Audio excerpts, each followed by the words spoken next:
Those who have carried vision through stranger space than words can allow to tell. Call for healing, filling moment with meaning, sending thought to trigger change for self and globe. There are many now who understand things once unspeakable, to anchor in new direction while giving reflection to renewed interest in higher aspects of life and being. Some things are not yet meant to be shared. Even willingness does not denote one ready to comprehend meaning, leading it to this. Forever will we play, dancing through eternity with friends and fortune, teaching each other, one another, about what's to come, but more importantly, what is. I am rambling, making sense to me. Are you lost in my words? Do you not see the sparkle of realization, the memory that too indwells the far corridors of your own soul's knowing? Think me crazy, but these metaphors are for those, them that know, who feel beyond doubt of what I speak. Come with me, and I will light our attachments to each other, measure our similarities rather than just focus on our differences.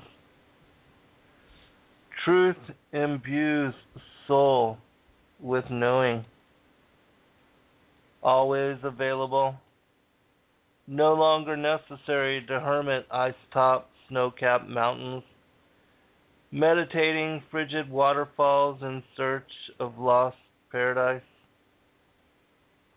Come, I await you. This way leads home. Welcome, friends. I'm your host, Zen Garcia. This is FallenAngels.tv, and I thank you for taking the time to join me on this October 25th, 2014, as we move into soon what will be a new year. And time absolutely feels like it's accelerating at quicker pace, and that we are scooting through the cosmos, and I pray that we continue to have peace and just time to reflect and to prepare and to awaken those that we can that are seeking answer and looking for guidance and proper direction for honoring the kingdom and that aspect of self which yearns for reconnection with the Creator and the creation. And, we have to do our part in whatever ways that we can to try to assist others, because it's a part of service to self, is service to others, as Christ exampled so perfectly to us, in that we pray and we hope that, our loved ones, our family members, our children especially, parents, grandparents, those that are closest to us, our closest associations, acquaintances, friends, that they will just all of a sudden get it, and that they will then, being intrigued, go seeking more, and to seek differently and better than what most of the world is, preoccupied with deception and illusion, and has no concern for anything that, in my opinion, is real and should hold priority. But they think of us as the Looney Tunes and the helicopter crew, those that are lunatic fringe, and so they're making fun of us as we are hoping that they would come to realization on some of the most critical issues. And with the way things are going, the state of the affairs of the world, and the way that things are being pushed as far as the New World Order and the agenda for namely depopulation, and other aspects of the Georgia Guidestones, the 10 guiding principles that the global elite want to push all peoples to: global tyranny, rule with impunity, justice and the rule of law for those that can afford it, and survivability to such a degree that most have no other time than to labor for slave wages, and there's no benefits at all. That's been kind of cut out, and until our bodies are so worn out and so broken down that they give out on us. And that's part of the plan. But anyways, in the meantime, while we are here, while we are on this planet, and while we are coming to remembrance and doing what we can to fulfill our sacred duty, our celestial vows to one another and to the Creator, and to that aspect of ourselves that is the connecting link to the Most High and the Father and the Son, the Holy Spirit. We have to also, it's important to maintain balance and to try to find joy and happiness in our daily lives, in our interactions with it, to not get overwhelmed and depressed and pushed into a corner where life seems unworthy of living, and that you give up hope and your happiness and your joy. And that's an easy thing to do, especially for those that are just now awakening to the strange nature of what we are dealing with as a world and as a people. Alright, so today I've got some very interesting texts lined up for you. It's a lot that I don't believe a lot of you have heard about, and if you are one of those that asked me for a copy of the electronic PDF, the electronic copy of the Kolbrin Bible, and that I sent it to you, whoever scanned this particular PDF and that made it available at some point long ago, it's since been eradicated from the web. You cannot find it anymore, but it was available to internet searchers sometime in the past, but they didn't scan certain aspects of the Kolbrin Bible, and so I didn't realize this because I have a hard copy of it, and I prefer to read from hard copy. I don't like to use my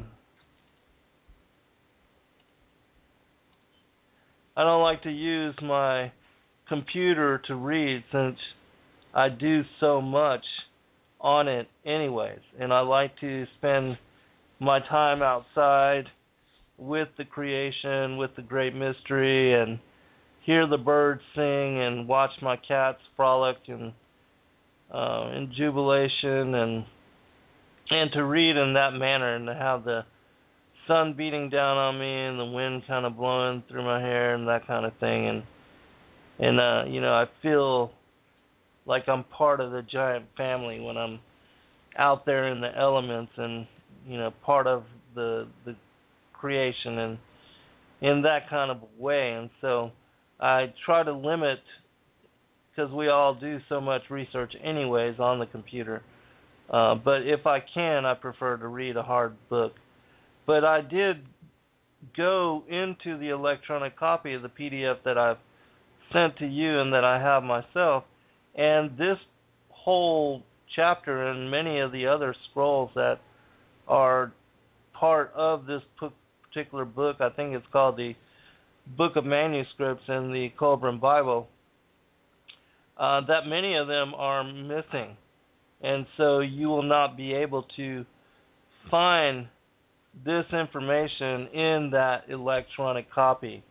And so this really will be the first place that it will become available to the public in electronic form, and this will be more through radio, because I did try to read it into clips, and I was going to play those clips and then share commentary, but for whatever reason, Blog Talk would not allow me to upload the audio clips, and every time I attempted to do so, it would time out or something would happen.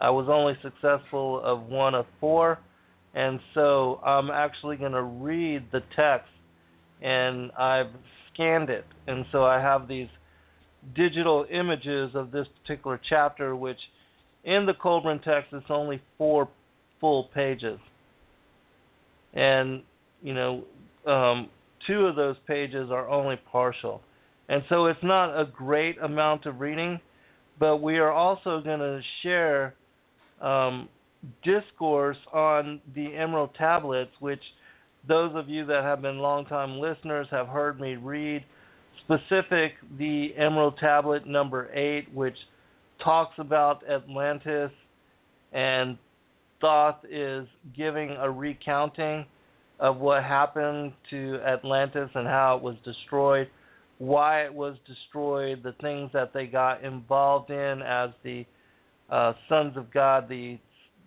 sons of both the law and the sons of the light, and also the sons of Belial, because there was a split off, and though the priesthood became emboldened and occupied with evil. And this particular text gives interesting accounting of that, and so we'll go back and forth. But I definitely will be able to get through the entirety of the text today, and that you are, if you have any interest in Atlantis at all, in the prior times, in the fallen angels, the rebel angels being here, like as it says with the Sumerian kings list, that the so-called gods with little g, the pagan deities of the many various cultures and civilizations worldwide that embrace a myriad pantheon of both gods and goddesses. You're going to find this information intriguing, to say the least. And it again, it aligns with not only the Emerald Tablets, but also the accounting of Plato and what he talks about in Timaeus and Critias about Solon and his visit to Egypt, and how he was taught by the elder mystics there about, you know, these prior times and these particular fallen angels, what we call fallen angels, what they refer to as gods, how it is that they had once ruled over this particular mother culture, and that, again, you have to reference and remember that they were here before the modern creation of Adam and Eve and what was the next installment of the Second World Age, which that's the 7,000 years that we find ourselves in now. And so, I'm going to go ahead and go into this text. Again, it's called the Scroll of Thotis. For those that have hard copies of the Kolbrin Bible, it's in the second part. The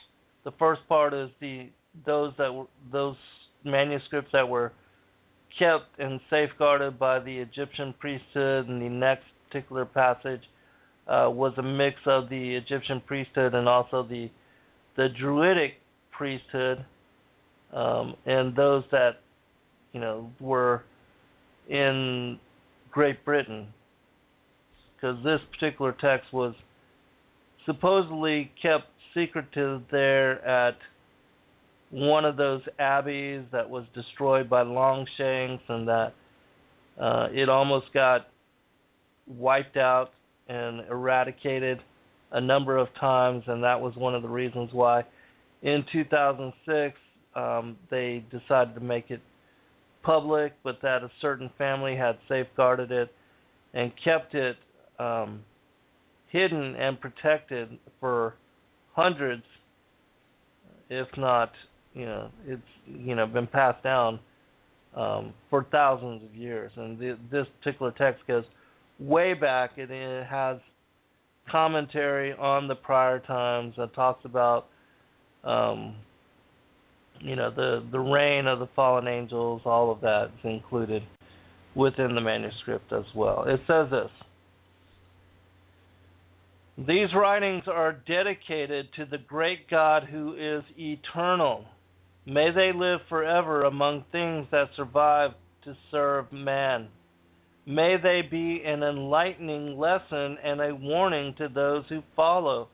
For now, a dark night of ignorance and fear overshadows the land. Your servant bows to your will, O great God, who is benevolent towards those who serve with purity of intent. We who remain loyal glorify you, not with mere words, for the time of hypocrisy has passed, but in our inmost thoughts and in our deeds. We remember you as the sun rises to your glory in the morning, and as in the evening it sets into your peace. Teach us that there is joy in being your servants. Keep us under your protecting wing. Great Spirit, who made the Nile to flow, the great water which never wearies or ceases. One second, I gotta go seize the other text, because it is 4 different scans, and so I'll have to stop in between.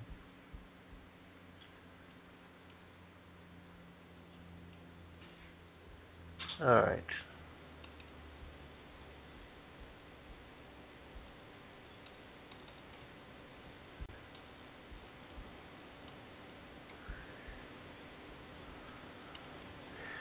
All right. Great Spirit, who made the Nile to flow, the great water which never wearies or ceases from its journeying, its movement is as everlasting as the wind. May the stream of my life be filled to overflowing with the waters of righteousness. Loose the shackles of wickedness which hold me captive. Let not the string of my lute be broken while I play, and let not my labors be ended before their fulfillment. Though men hail me for a greater thing than any that has been done before, it will not be my memorial.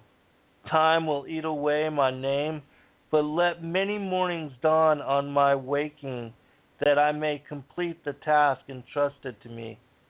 Remove the fears that lurk about me in the solitude. Cut off the bonds of affliction that bind me down. Let my spirit roam free.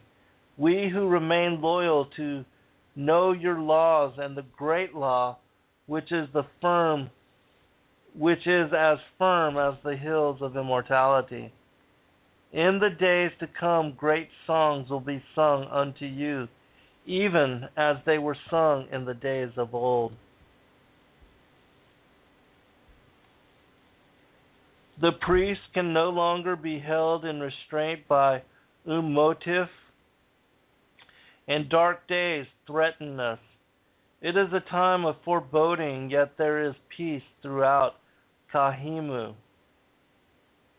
The state of men in high places is such that the beauty of truth has to be concealed from them, lest they profane even her purity.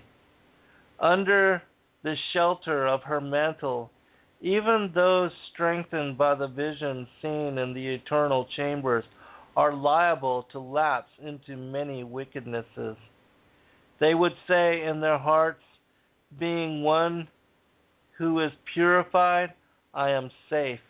I can cleave the dark waters of evil as a seabird does the ocean, and rise, all wickedness falling away from me as water falls from the back of the soaring bird.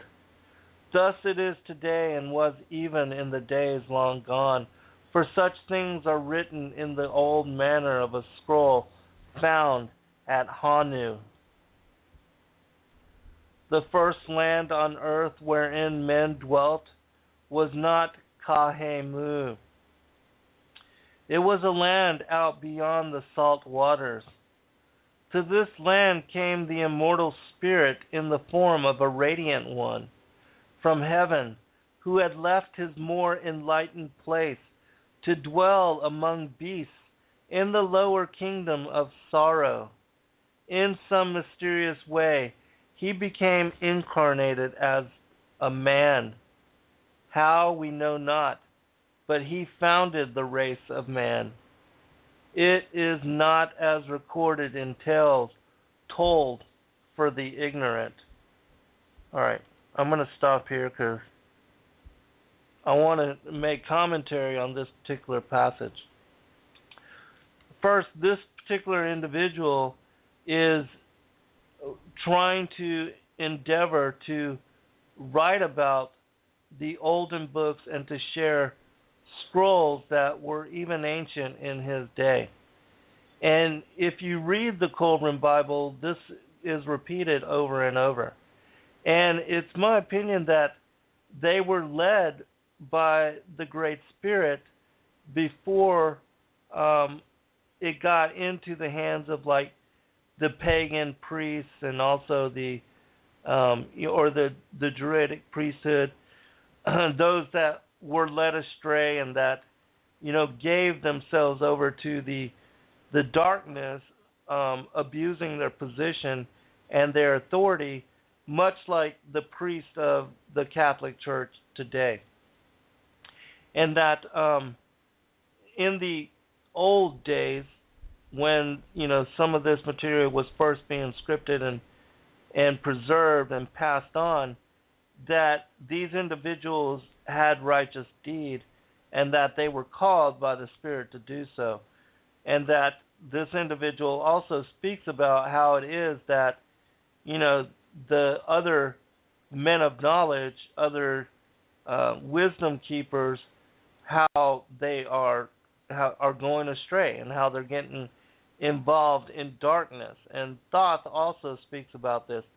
But what is interesting to me about this particular paragraph is that it reminds me of the story of Lucifer, the light bearer, and how so many believe that he's the creator of humanity when he was only the giver of the heavenly secrets, and he was one that helped to guide culture and civilization to make it what most people think was beneficial, to make it flourish in the way that it did back then.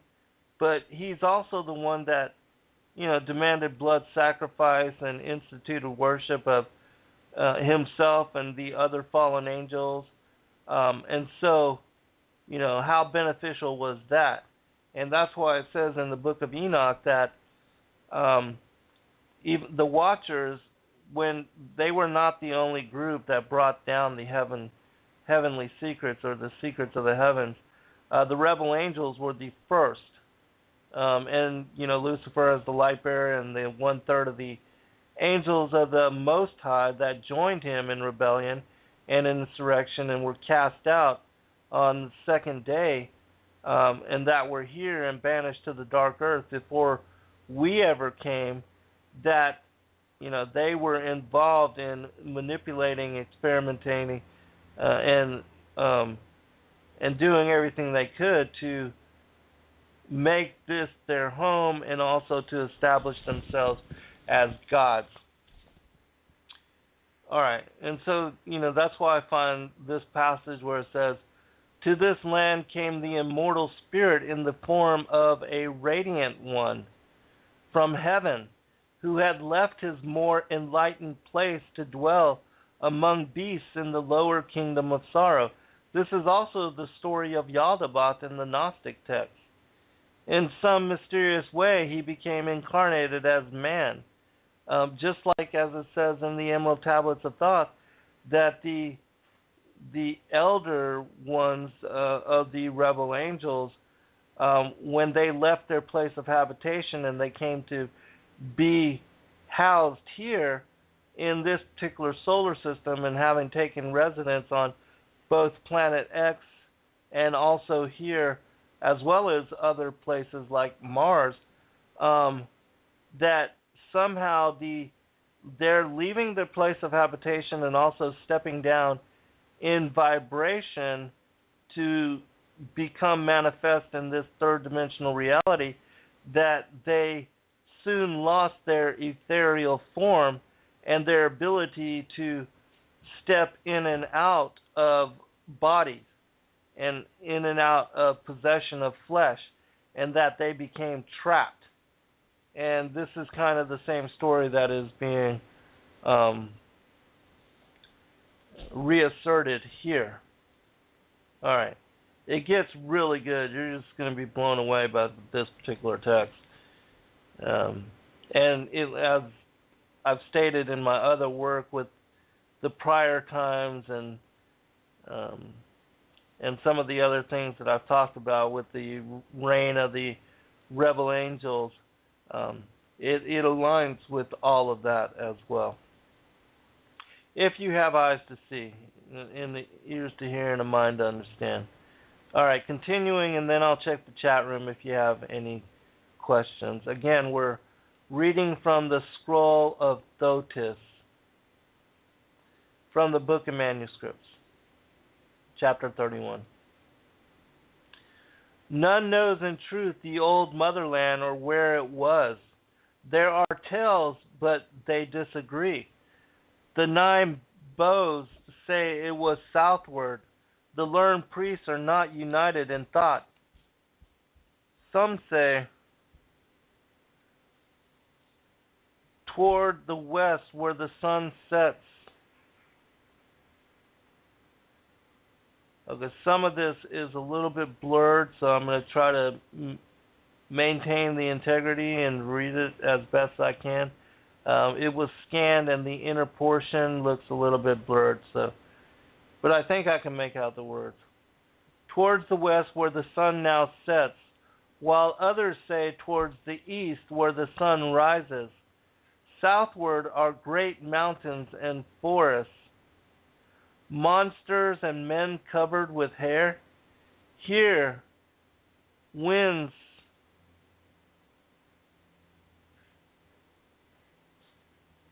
were formed within the earth and issue forth from a black cavern. It is a place of chaos where water, soil, and air are not separate. The old motherland could not have been there. To the left-hand side, there is a great wilderness, the land of Amaru.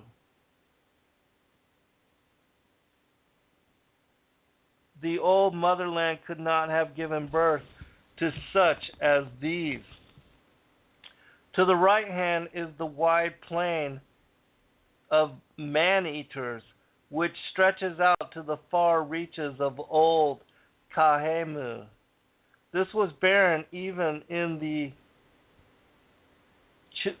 the olden times. To the north of the wilderness, the land is occupied by deformed men and dwarves, where amid this could have been the fertile pastures and plowlands well watered from the Sky River, where men lived in peaceful content. The old motherland was never there, nor, as some say, in the waters beyond, which boil at the extremity. Beyond the wide river there once was a land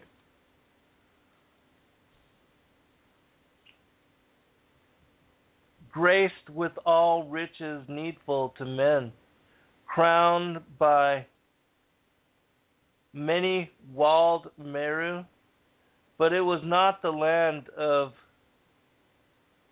our birth. Northward is the home of the cool breezes, but beyond the lands which skirt the salt water are the one-eyed peoples and the giants with white hair and eyes. Here the rocks and stones are of the whitest marble, and the trees bear white fruit. Then in the whiteness the eyes of men are blinded at their youth, for even the grass grows white. Believe this is the land of Hasugia, a place unproductive and barren, where fruit never appears on the trees and crops will not ripen. How could the old motherland lie in this direction? In the old books it is said that the old motherland was ruled by the Queen of Light, who was supreme above all. The temple tell that the lesser gods came to dwell among mortals when the mistress of brightness ruled in Kaluria, that they were sheltered in temples and priests were appointed to minister unto them. It is said that places of instruction were set up within the temples, but few men were taught the inner knowledge. It was rightly held that it would be a danger to those without wisdom, and it had to be safeguarded. Is this not the tale told in the Book of Beginnings? It is said that Kalathi lay within the borders of Kahemu, but could it not have been the land of similar sounding name outward from Puntas beyond God's land? Alright, couple other things before we move on to the third part of the scroll.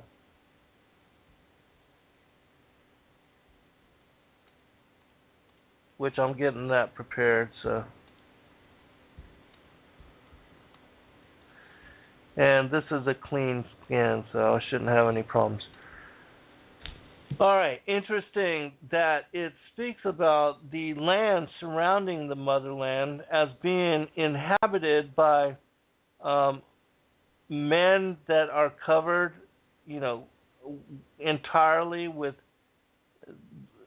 hair, much like the primitive worker, and that the Sumerian account speaks about how the rebel angels, or the Anunnaki, how they attempted to make a slave race of these Bigfoot-type beings, that these were the pre-Adamic creatures that were already here upon the planet when they arrived. And it also talks about these dwarf-like people and that were misshapen, and also these other deformed type of beings. and also the one-eyed peoples, Cyclops, and it mentions them in the same sentence, and the giants with white hair and eyes. So interesting. It reminds me of the story of Odysseus, the Odyssey, and his travels, and how he, met and encountered the Cyclops and some of these other weird and strange anomalous beings. Even the account of Berosus, when he speaks about the ancient times, and he gives an accounting to Alexander, who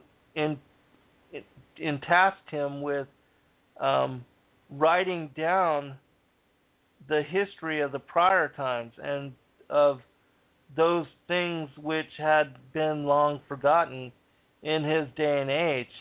And he wrote about the hybrid monstrosities that were created not only from the experimentation of the rebel angels upon some of these beings, but also their engaging in carnality with some of these beings, and that these hybrids were born unto them. And it spoke about many different types of creatures, all aspects of both human and creature beings, winged centaurs, minotaur people. In the Bible it speaks about the lion men of Moab. And so there's many different kind of creatures that are spoke about as what the Book of Giants calls the miscegenation, or the corruption, the genetic corruption of the DNA of both plant and animal creatures. And Berosus gives us the accounting, which I'm going to pull it up and just pinpoint one particular aspect of that quote for those that don't know what I'm talking about. It won't take me but a minute to find it. I've looked it up so many different times. But this, so you are not having to not knowing what I'm talking about. And I'll post the text in the chat room too for those that are new to this information, so you can read this particular, which is a short passage in its entirety. And Berosus also accounts, like this particular Scroll of Thotis does, as a radiant one, having left his higher place of habitation and coming here to the earth to live in this land of sorrows and to live amongst these creatures and these beasts. He calls this particular being Oannes in this text that I'm going to be reading from. And Oannes, for those that don't know, is the Old Testament god, little god, Dagon, the one that the Philistines worshipped. And Dagon is also the fish god for which the Pope gets his mitre from.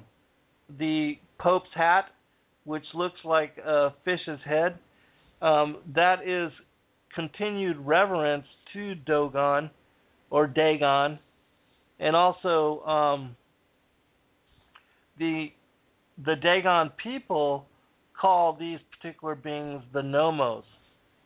And the Credo Mutwa, in his accounting, he speaks of them as being the Chitauri, the Chitauli, and how they were part reptilian, sometimes part fish, and part human. And so there was often two different kinds of forms that they would come in, either that of a feathered serpent or that of this particular hybrid human fish kind of person. And he also accounts, Berosus also says that Oannes is the one that help to establish civilization and culture, and to teach people how to compile laws, taught them letters and sciences, taught them even when to plant, how to construct cities, the founding of temples, the compilation of laws, the principles of geometrical knowledge. All these things, they account to this particular individual, Oannes, and they talk about he would come to instruct the people, and then when the sun would set, he would enter again into the sea and pass the night in the deep, because he was amphibious. Now I'm going to read about those kind of hybrid creatures that were found in this particular quote that are attributed to be in existence during the reign of this particular being. It says, there was a time in which there existed nothing but darkness, an abyss of waters wherein resided most hideous beings, which were produced of a twofold principle. There appeared men, some of whom were furnished with 2 wings, others with 4, and with 2 faces. They had one body but 2 heads, the one of a man, the other of a woman, and likewise in their several organs, both male and female. Other human figures were to be seen with the legs and horns of goats, like the satyrs or the goat, the goat man, which there's an account of one just being spotted in Kentucky. Some had horses' feet, while others united the hindquarters of a horse with the body of a man, resembling in shape the centaur. Bulls likewise were bred there with the heads of men, and dogs with 4-fold bodies terminated in their extremities, with the tails of fishes. Horses also with the heads of dogs. Men too, and other animals with the heads and bodies of horses and the tails of fishes.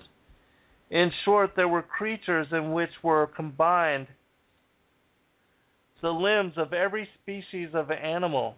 In addition to these, fishes, reptiles, serpents, with other monstrous animals which assumed each other's shape and countenance, all which were preserved delineations in the temple of Belus at Babylon. In the Sumerian teachings, they also speak about this temple of Belus. They call it the Temple of Life, and this is a place where they had established all these cages to house all these hybrid beings, and where they did their genetic experimentations and their attempts to try to create this slave race, or what is referred to as the primitive worker. All this information is covered in my 6th book, Sons of God. But anyways, so I just wanted to share that, and then we'll go back into the Book of Manuscripts, chapter 31, the Scroll of Thotis, because I want to save some time to also talk about that one, the Emerald Tablet number 8, which also aligns with all of this information. Is it not said of both that they were engulfed in fire and water?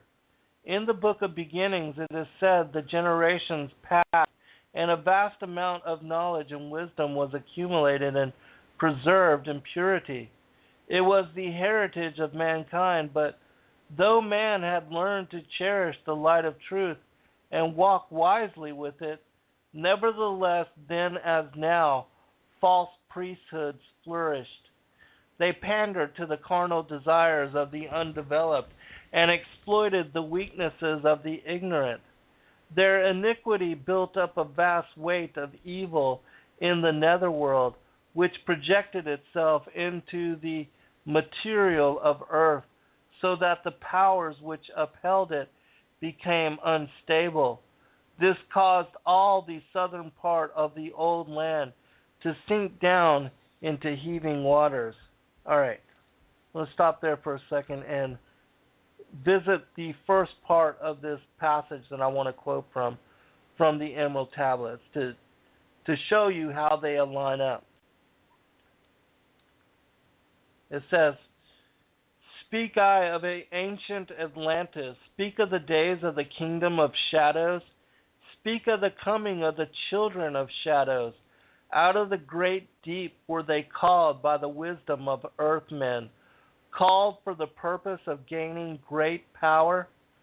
Far in the past, before Atlantis existed, men there were who delved into darkness, using dark magic, calling up beings from the great deep below us. Forth came they into this cycle, formless were they of another vibration, existing unseen by the children of earthmen. Only through blood could they have formed being, only through man could they live in the world."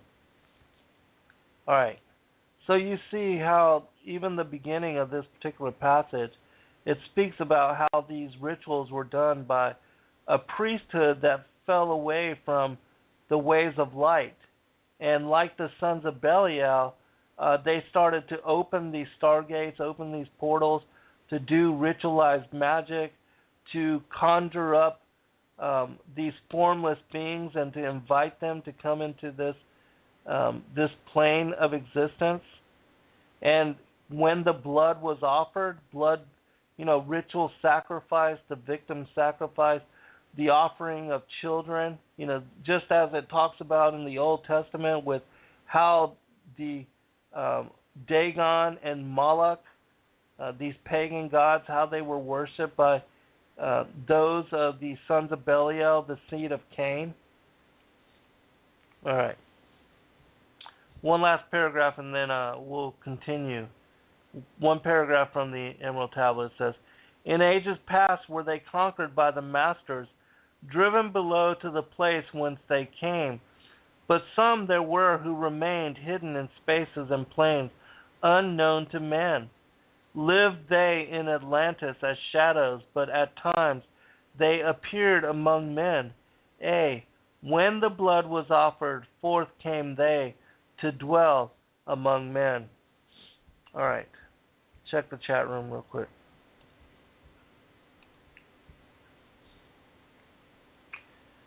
And if you're interested in that text that I just read from, you can go to the Emerald, just look up the Emerald Tablets of Thoth, Thoth, and it's Emerald Tablet number 8 that has this accounting of Atlantis and how they conjured up these dark entities.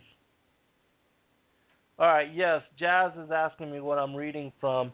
That was from the Emerald Tablets, number 8, but I'm reading from the Scroll of Thotis, Thotis, which is from the Book of Manuscripts in the Kolbrin Bible. It's chapter 31 for those that have the book in hard copy. All right, continuing.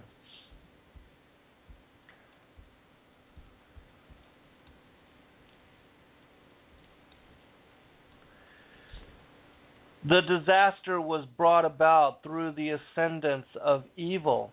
Rites which awakened the dead were rife among the carnal-minded and ignorant, while those who remained steadfast on the harder road of spiritual development had fixed their eyes on the light of head, ignoring the pitfalls at their feet. It was then, even as now, will men ever learn. This was the aspect of the disaster as written in the Book of Beginnings. There were openings in the land from which evil vapors poured forth as a mist, descending upon the people like a mantle. It spread out and covered the whole face of the land. The tongues of the people were stopped, and they became dumb with fear. The ground trembled beneath them, and great tongues of flame shot up. The whole land heaved and rocked like an ocean wave, As it rose and fell, groaned and shook, the fires which strove beneath burst forth to be met with shafts of lightning striking down from heaven.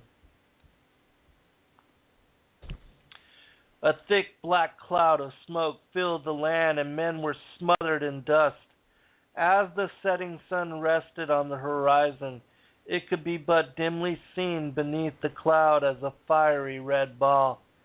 When it had gone, a great dense darkness prevailed, lit only by great sheets of lightning. The waters broke heavily over the land, sweeping it clean. The plain and cities were covered, and new shores formed around the mountains. The waters mounted up until all that moved and lived was covered. The land was submerged. Mountain tops alone remained above the rush of uplifted torrent.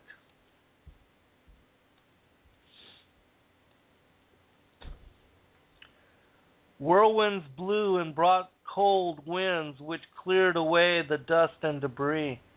Mud banks were formed, and a mountain mouth remained open to spew forth vile vapors. During one long awful night, the doomed land was torn apart and southward sank out of sight forever. A wise man has written, "This was not mountain-girt Kalathi or age-old Ramaku. This was the land out in the green waters where the sun sets beyond Keftu, near the lands of the Hendua." It is then said, "They came through the marshes and across the wild mountains beyond the barren place of stone into a new land called Ankeda. Here grew the great life tree known even in the days of our fathers. This is a tree of strange aspect, like unto no other, though in the days of our forefathers it was barren and closed in flames. Now we know that the life tree grew in Talius, which is toward the lands of Dawn, by Pontus.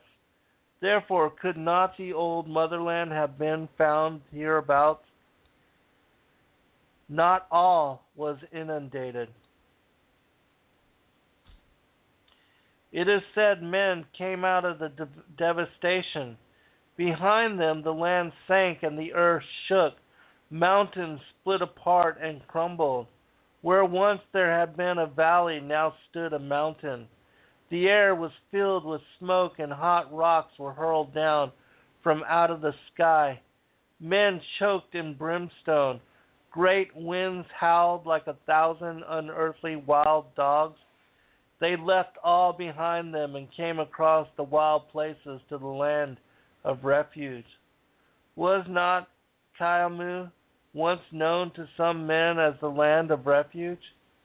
Therefore the whereabouts of the old motherland is not unknown. It is said that when men came from the old land, the everlasting stars rested where earth meets heaven. But none knows how many lifetimes have passed since then. Thus, it is not impossible to discover where the old motherland lay. Therefore there is hope, and men need not despair, for the secret may be rediscovered when once again the sacred things rest in the old land from whence they came. The days of disturbance will cease, and once again men will live in peace. Men go forth to seek the road. All is not lost to us yet. Alright, before I continue with what are the final few paragraphs of this, I want to bring up two other things. One is Ezekiel chapter 26, which for those that are not familiar, talks about the destruction of Atlantis as well. So let me bring that up real quick. And then I'll read that to you.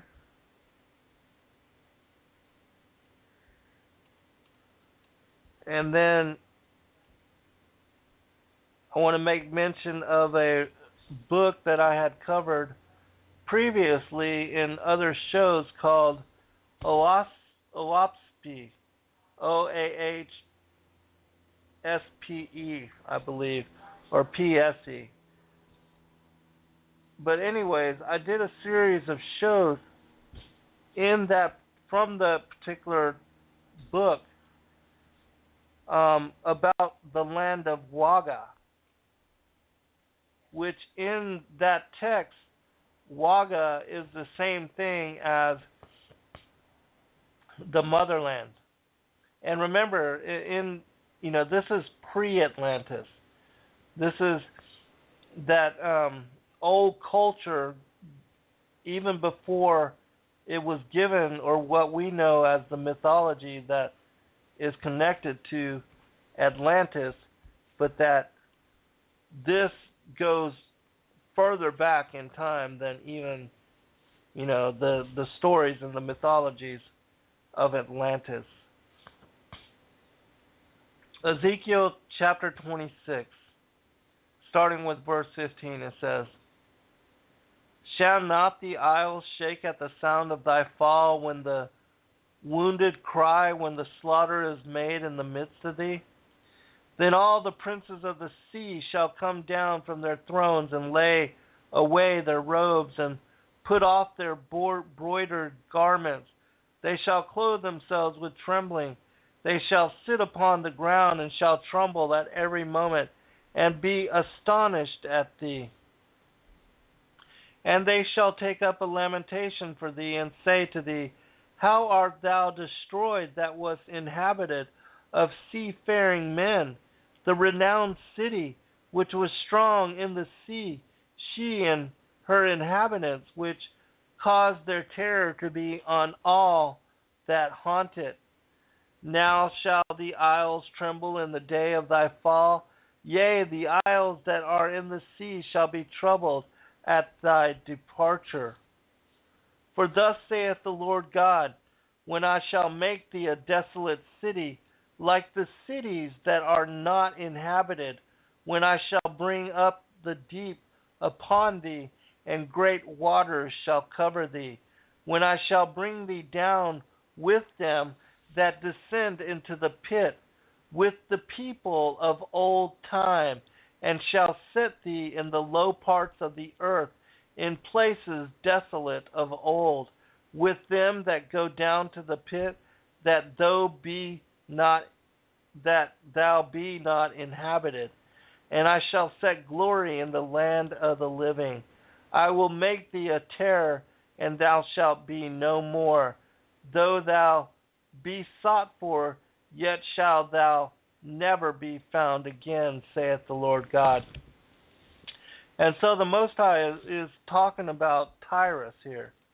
And he also speaks about how he has done this prior, in old times, and that he, caused the destruction of other cities, and how they disappeared in the deep.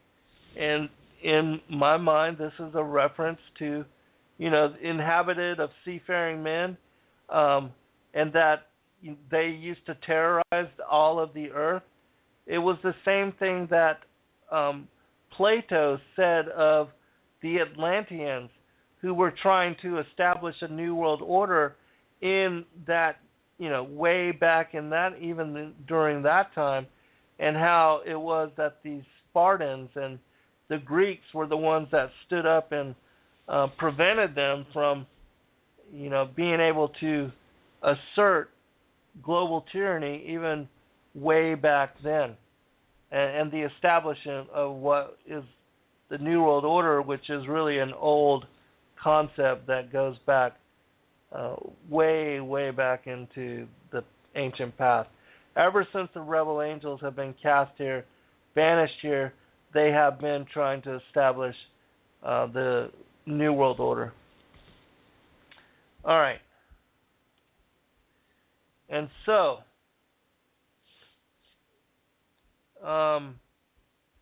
I'm going to read another couple of the paragraphs of Emerald Tablets number 8.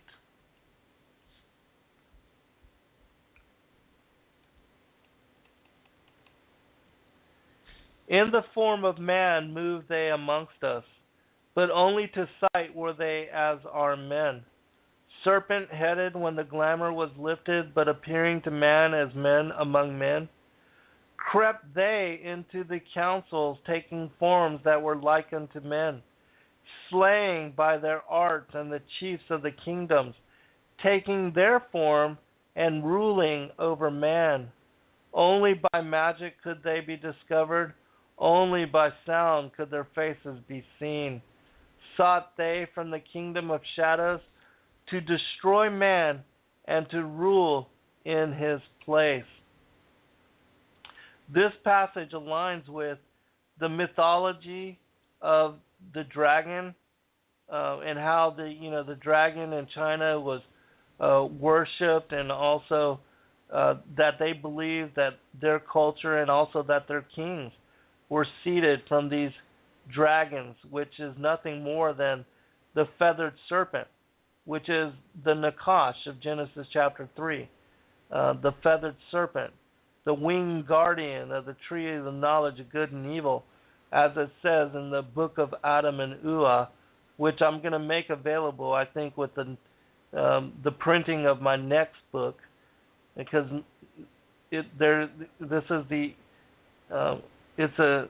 I have the only English translation of it, and it's a text that is put out by the Thracians, which is a couple thousand years older than the Sumerian text. And they were also worshipers and believers of the Most High, which confirms that the Bible is not based on Sumerian teachings, and that knowledge of Yahweh, Yahuwah, the Most High, and the Son, that it preceded the Sumerians and is actually much older. Which those of us that have discernment have known this for a long time, but so many people believe that the Bible is based on the Sumerian teachings, when the Sumerian teachings are not even the oldest. They're the oldest post Noah's flood, but they're the cultures and civilizations and those that disappeared with the flood of Noah's day, and even with the flood, the Atlantean destruction. That knowledge of the Father and the Son goes back to ancient times, and in fact is embedded into the stars, into the heavens, so that the celestial night sky, the planets, the moon, the sun, and the stars, all of those spoke about the special significance of Christ's immaculate conception and also his death on the cross. Which, how could you know that, and how could you make the stars align to and correspond with his life and death? You can't, unless you're the creator. Alright, so continuing. And so this also, these particular serpent-headed beings, they are also, the worship of the feathered serpent, the Nakash by the Mayans, Quetzalcoatl, Viracocha, what Credo Mutwa calls the Chitauri. It's all the same thing. But know ye, the masters were mighty in magic, and able to lift the veil from the face of the serpent, able to send him back to his place. Came they to man and taught him the secret, the word that only a man can pronounce. Swift then the veil, they lifted the veil from the serpent and cast him forth from place among men. Yet beware, the serpent still liveth in a place that is open at times to the world. Unseen they walk among thee in places where the rites have been said. Again, as time passes onward, shall they take the semblance of men. So this is the same thing as Daniel chapter 2, verse 43, where it says that they will mingle themselves among the seed of men. Same thing. Isn't it amazing how all the ancient texts, once you understand, they all align together and they give greater clarity and become confirming witness for one another, and that they open us to things that we can only make sense of now? The Spirit is being poured out on all flesh. And so, Jazz is asking me how you spell the man's name. It's Credo space Mutwa. Credo Mutwa. He was a South African Sangoma, which means medicine man, and he was the one that had worked with David Icke, reporting about these particular strange entities, these strange beings, and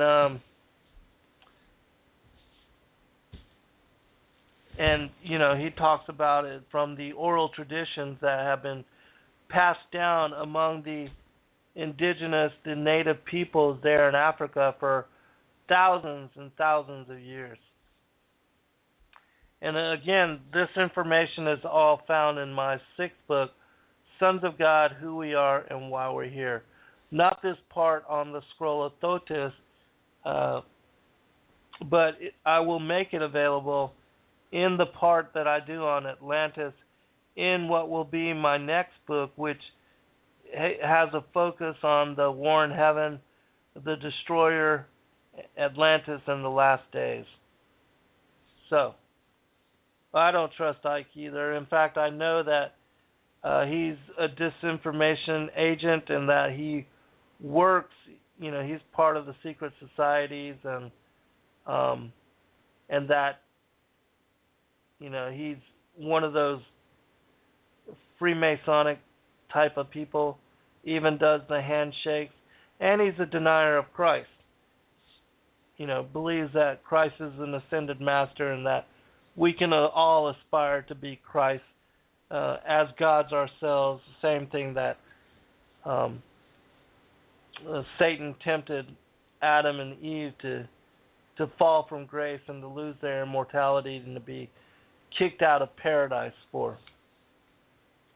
Same thing that he tricks and deceives all the Masons and all those that are part of the secret societies into believing that, you know, they are gods themselves, and the whole Friedrich Nietzsche, Superman, that kind of thing. All right. Yes, I know I claim to be Christ the Messiah. You can find that as well. All right, we're going to continue with the last part of this particular text.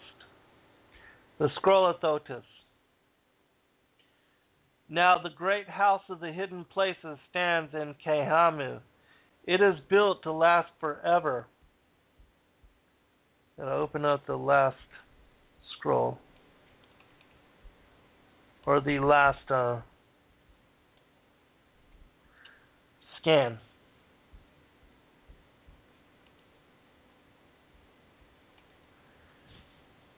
Now the great house of the hidden places stands in Kahamu.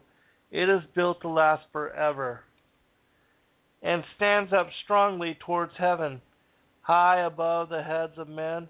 It is covered with white stones. The white stone of Rehoboam was cut for it, and above it is topped with copper. It is not the copper of men, but the copper of God. Within it lies the womb of rebirth, used by the twice-born of the enlightened ones. Men enter its portals to die and come out restored to life, reborn as gods. Now this is, in my opinion, just a figure of speech, much like what they do during the initiations, the Skull and Bones initiations, where they lay down in this grave and they, bear all their secrets, and then they come out as part of these secret societies. Not that they're actually reborn, but reborn in kind of secret society lingo. Besides, it stands the temple of the radiant ones, many pillared and walled about. Here is the great portal of entry into life, and above it, on a great stone, these words may be seen. From the children of God to the children of men, behold, we found you in bondage to mortal bodies, and bestowed upon you the gift of everlasting life.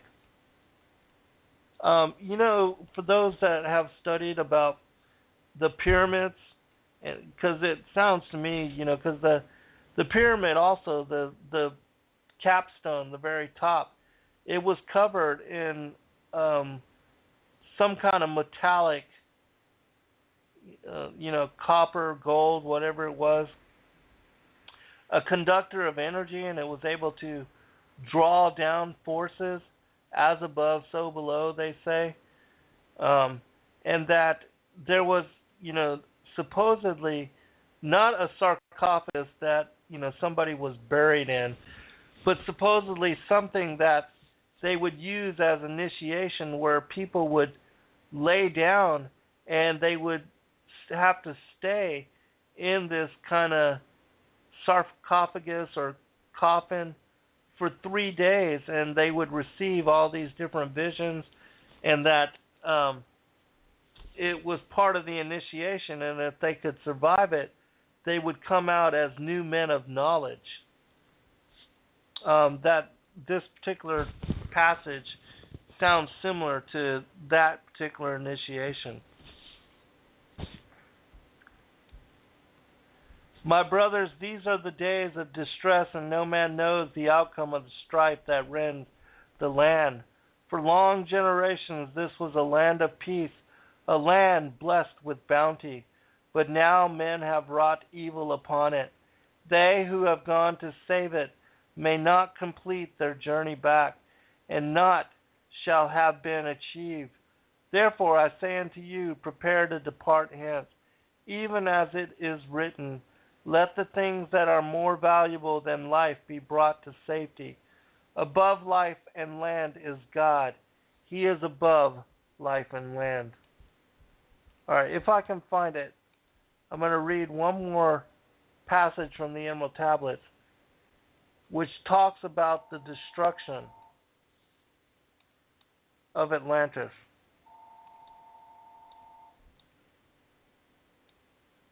We'll try to find it real quick.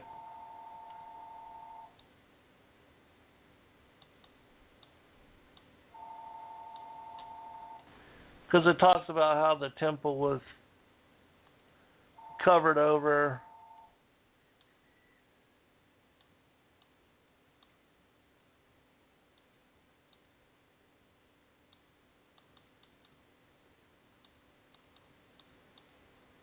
Give me just a minute.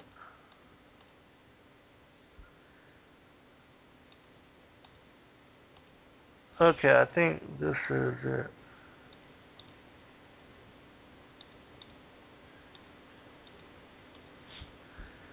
Huh.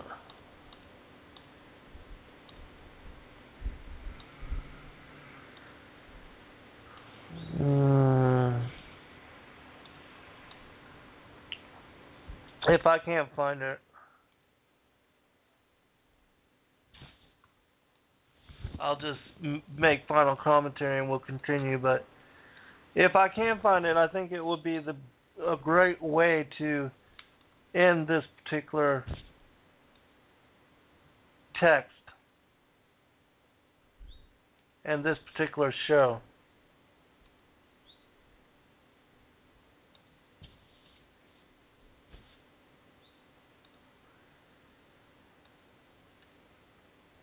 Because it even speaks about how they flew off and how they came to the land of Kim.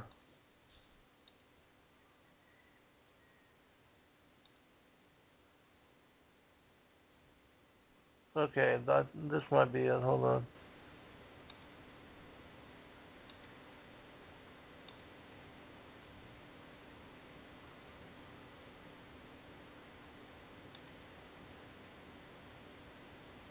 Okay, yeah, I think this is it.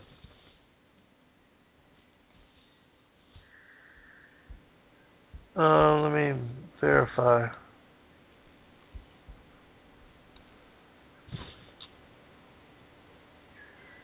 All right, yeah, I believe this is it. All right, I'm going to go ahead and read this. This is from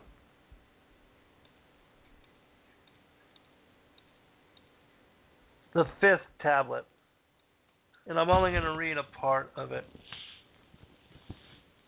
Light there was in ancient Atlantis, yes, darkness too was hidden in all.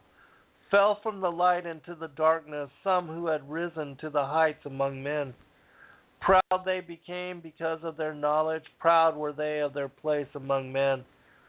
Deep delved they into the forbidden, opened the gateway that led to the below. Sought they to gain ever more knowledge, but seeking to bring it up from below.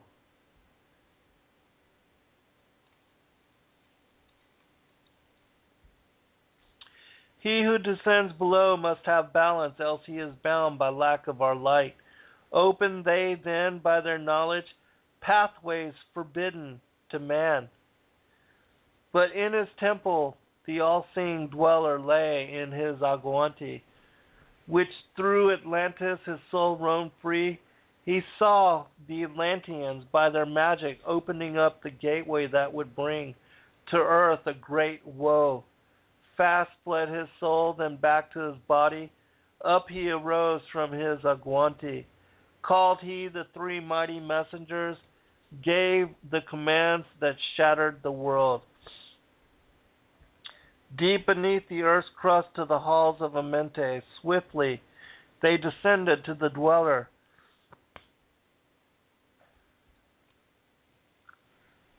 Then down sank Atlantis beneath the dark waves, shattered the gateway that had been opened, shattered the doorway that led down below. All of the islands were shattered except Unal, and part of the island of the sons of the dweller. Preserved he them to be the teachers, lights on the path for those who would come after, lights for the lesser children of men.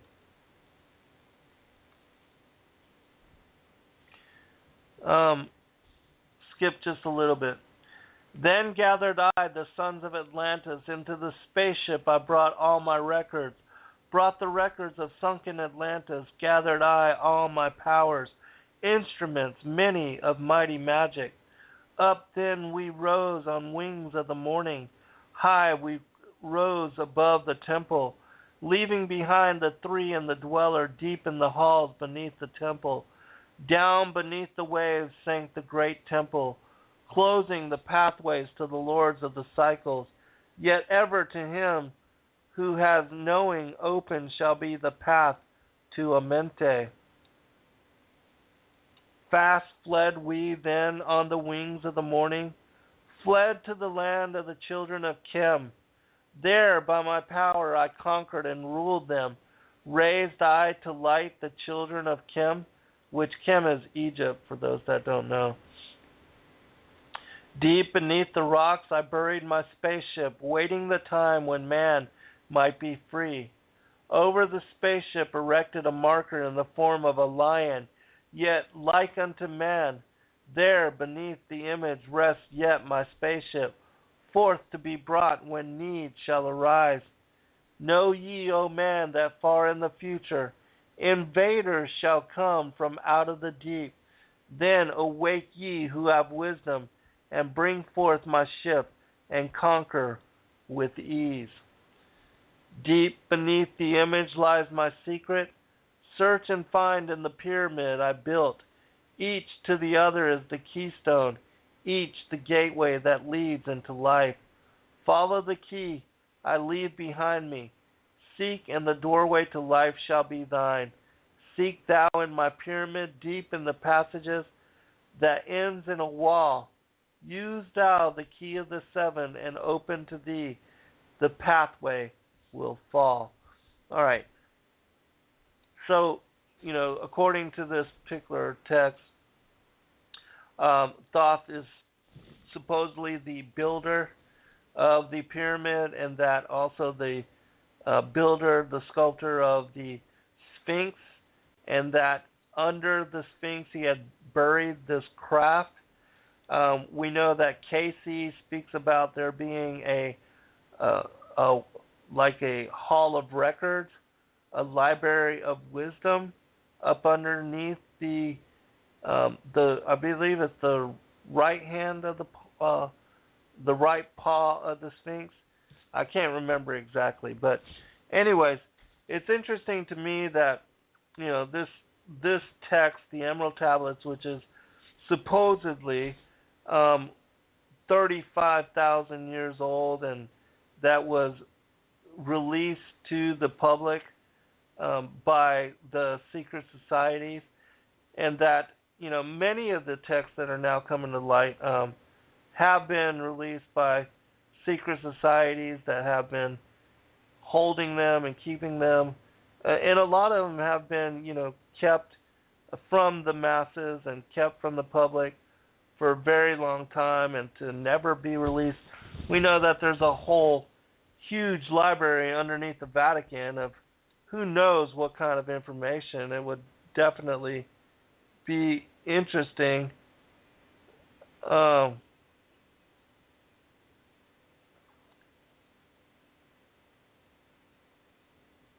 I just got a message from Exit Babylon.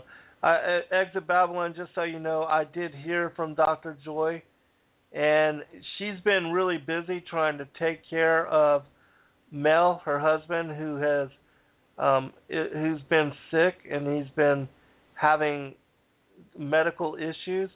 But I did hear from her, and she's going to be coming on to my show, for all of you to know as well, on November 26th or 29th, I believe. It's the last Wednesday in the month of November. She'll be joining me to speak about some of the things that I wrote in my fourth book, namely how the serpent seed survived the flood, the giants and the fallen angels, as well as some new information about Prince William and Kate and the Antichrist and all that. And so she's fine. She's okay. She's been just tremendously busy. Those of you that have been trying to contact her through email, she hasn't been able to correspond immediately. So just know, but she's doing fine. Just please pray for her and her husband, and know that she's trying to do everything she can to continue with her research while taking care of her husband and providing the best care that she can for him, and also meeting all of the doctor's visits and going to various specialists to try to find a diagnosis and even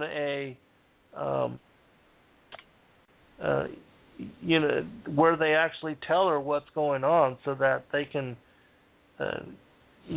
approach and try to remedy the situation and best address the whole health problems.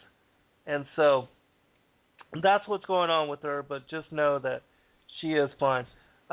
We're at the end of the show. I hope that you enjoyed the Scroll of Thotis.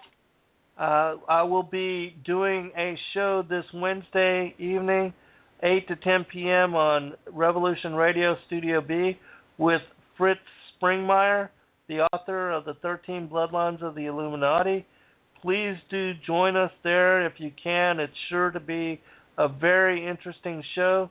Dolores Lundberg, our friend and kind sister, and the one that is keeping up with the Sons of God study group on Facebook, she's going to be on the sidelines there and kind of guiding both Fritz and I in our discussion. And I'm sure it's going to be beneficial to all of you. So join us when you can.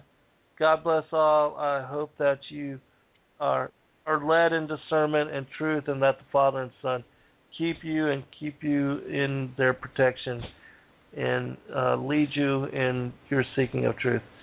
Till next week, God bless. Good night.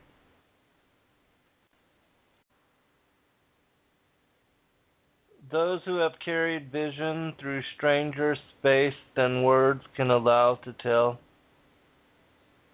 call for healing, filling moment with meaning, sending thought to trigger change for self and globe. There are many now who understand things once unspeakable, to anchor in new direction while giving reflection to renewed interest in higher aspects of life and being. Some things are not yet meant to be shared. Even willingness does not denote one ready to comprehend meaning, leading it to this. Forever will we play, dancing through eternity with friends and fortune, teaching each other, one another, about what's to come, but more importantly, what is. I am rambling, making sense to me. Are you lost in my words? Do you not see the sparkle of realization, the memory that too indwells the far corridors of your own soul's knowing? Think me crazy, but these metaphors are for them that know, who feel beyond doubt of what I speak. Come with me, and I will light our attachments to each other, measure our similarities rather than just focus on our differences. Truth imbues soul with knowing, always available, no longer necessary to hermit ice-top, snow-capped mountains, meditating frigid waterfalls in search of lost paradise.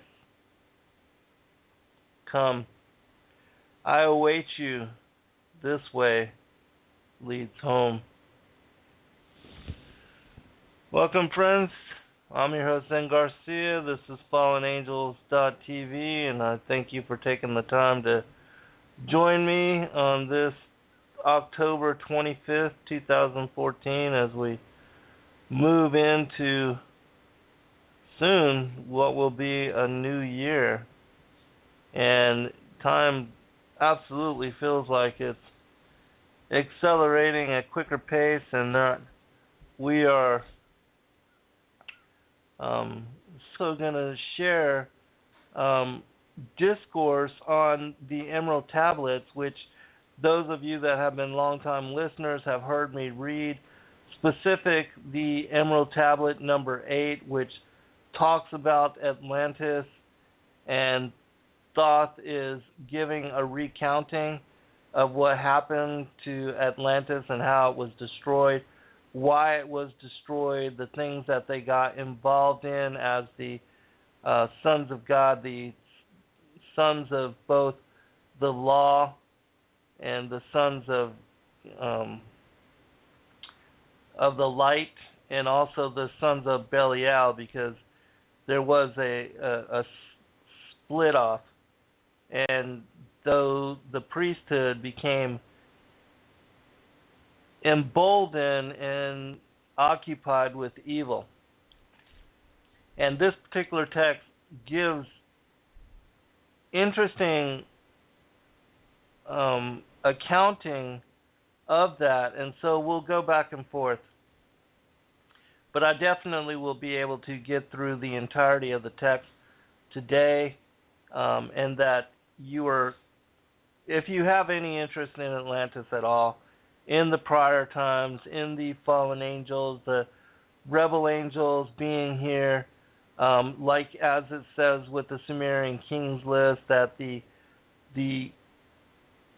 so-called gods with little g, the pagan deities of the many various cultures and civilizations worldwide that embrace a myriad pantheon of both gods and goddesses.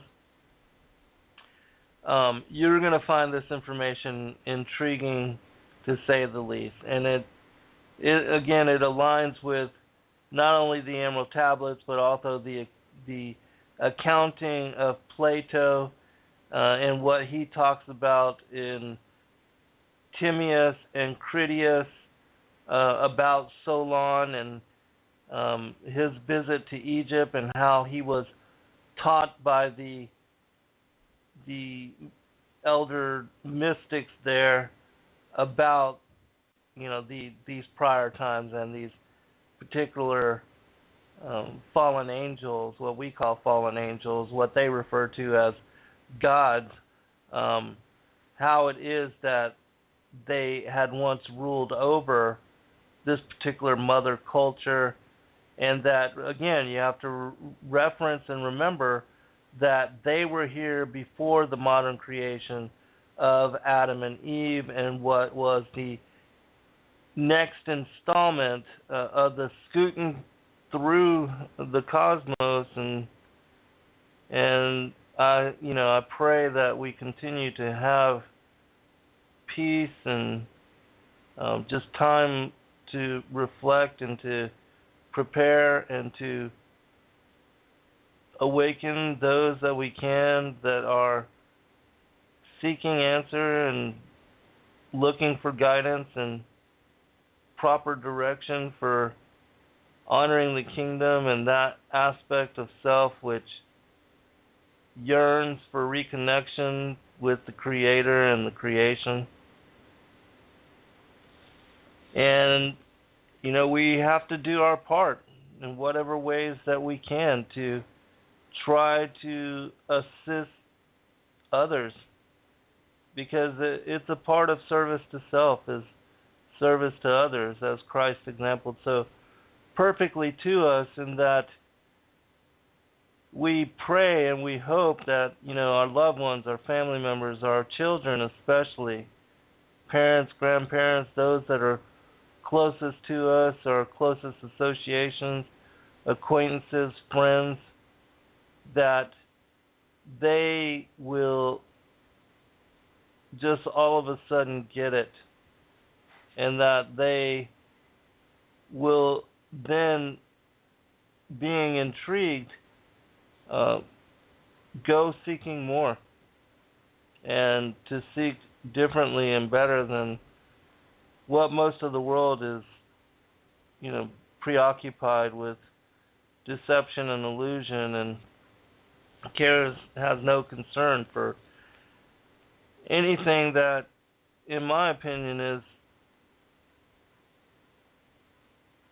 real and should hold priority. But they think of us as the Looney Tunes and the helicopter crew, those that are lunatic fringe, and so they're making fun of us as we are hoping that they would come to realization on some of the most critical issues. And with the way things are going, the state of the affairs of the world, and the way that things are being pushed as far as the New World Order and the agenda for namely depopulation and other aspects of the Georgia Guidestones, the 10 guiding principles that the global elite want to push all peoples to: global tyranny, rule with impunity, justice and the rule of law for those that can afford it, and survivability to such a degree that most have no other time than to labor for slave wages, and there's no benefits at all. That's been kind of cut out, and until we our bodies are so worn out and so broken down that they give out on us. And that's part of the plan. So, but anyways, in the meantime, while we are here, while we are on this planet, and while we are coming to remembrance and doing what we can to fulfill our sacred duty, our celestial vows to one another and to the Creator and to that aspect of ourselves that is the connecting link to the Most High and the Father and the Son, the Holy Spirit. We have to also, it's important to maintain balance and to try to find joy and happiness in our daily lives, in our interactions with it, to not get overwhelmed and depressed and pushed into a corner where life seems unworthy of living, and that you give up hope and your happiness and your joy. And that's an easy thing to do, especially for those that are just now awakening to the strange nature of what we are dealing with as a world and as a people. All right, so today I've got some very interesting texts lined up for you. It's a lot that I don't believe a lot of you have heard about, and if you are one of those that asked me for a copy of the electronic PDF, the electronic copy of the Kolbrin Bible, and that I sent it to you, whoever scanned this particular PDF and that made it available at some point long ago, it's since been eradicated from the web. You cannot find it anymore, but it was available to internet searchers sometime in the past, but they didn't scan certain aspects of the Kolbrin Bible, and so I didn't realize this because I have a hard copy of it, and I prefer to read from hard copy. I don't like to use